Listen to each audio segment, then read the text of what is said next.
पिछले साल के आप एग्जाम रिजल्ट देखोगे तो काफी बच्चों को डीयू भी मिला है मेरे यहाँ के पढ़ने से, और 50 से ज्यादा बच्चे टिस में सेलेक्ट हुए हैं। अप्रोक्सीमेटली 65 स्टूडेंट सेलेक्ट हुए थे डीयू एंड टिस में। बीएचयू में तो बहुत सारे बच्चे हर साल सेलेक्ट होते हैं, बीएचयू से मैंने खुद पढ़ाई की है।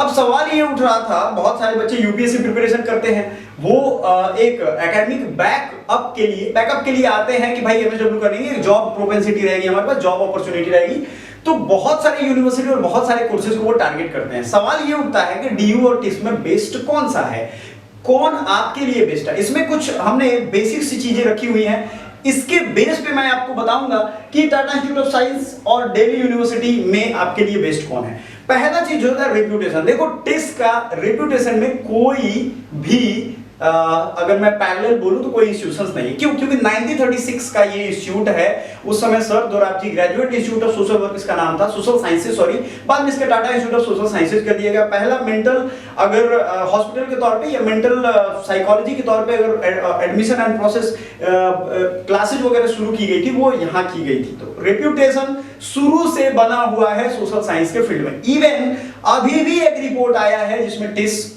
टॉप पे है, डीयू थर्ड नंबर पे है।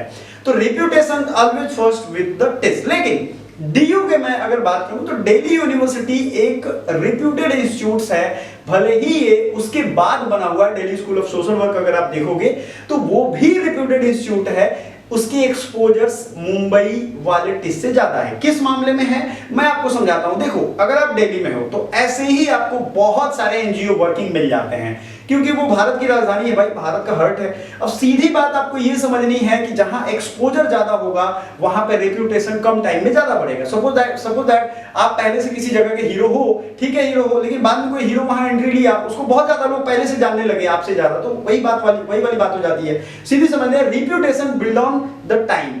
आपका रेप्यूटेशन इस हिसाब से डेवलप करेगा। अब आते हैं करिकुलम। क्या करिकुलम है? देखो, टिस में जो स्टूडेंट पढ़ते हैं उनका मैंने इंटरव्यू अपलोड किया हुआ है। उसमें करिकुलम में आपको फॉरेन जाने तक का मौका दिया जाएगा, डीयू के साथ भी जा सकते हो। सवाल ये होता है कि आप अपनी तैयारी के दौरान कितने एक्टिव हो, कितने लर्निंग आप फॉलो कर रहे हो। आप कुछ लर्न करना नहीं चाहते हो, सपोज दैट आप गए, कोर्स कंप्लीट किए, घर आ गए, वो मेंटालिटी वाला ये दोनों इंस्टीट्यूट नहीं है, कोई भी इंस्टीट्यूट नहीं है। मैं यही कह रहा हूं, अगर आप पीजी करने जा रहे हो तो आप ये फोकस करके जाओ कि आपका गोल और ऑब्जेक्टिव क्या है।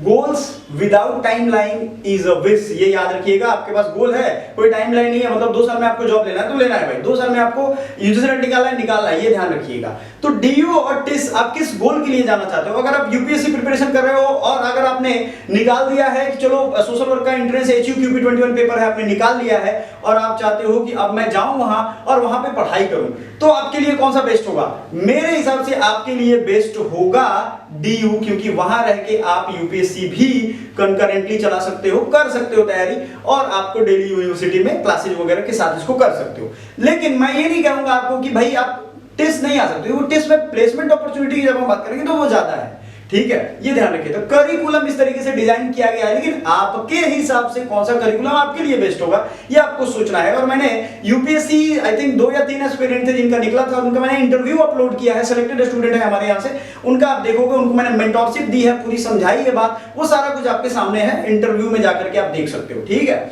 अगला है फैकल्टी। देखो, दोनों के पास इंडिया की मोस्ट बेस्ट फैकल्टी है, ये याद रखना। दोनों का एल्यूमिनी नेटवर्क स्ट्रॉन्ग है, लेकिन इस मामले में टिस का एल्यूमिनी नेटवर्क जो है वो बहुत ज्यादा स्ट्रॉन्ग है, ये ध्यान रखिएगा हमेशा। तो फैकल्टी प्रोफेसर्स होते हैं भाई, वो रिसर्च करके आते हैं, बहुत एक हाई लेवल एक्सपर्टीज उनके पास होती है, चाहे एकेडमिक हो या फील्ड वर्क हो, है ना। तो ये इस मामले में दोनों ही बेस्ट है।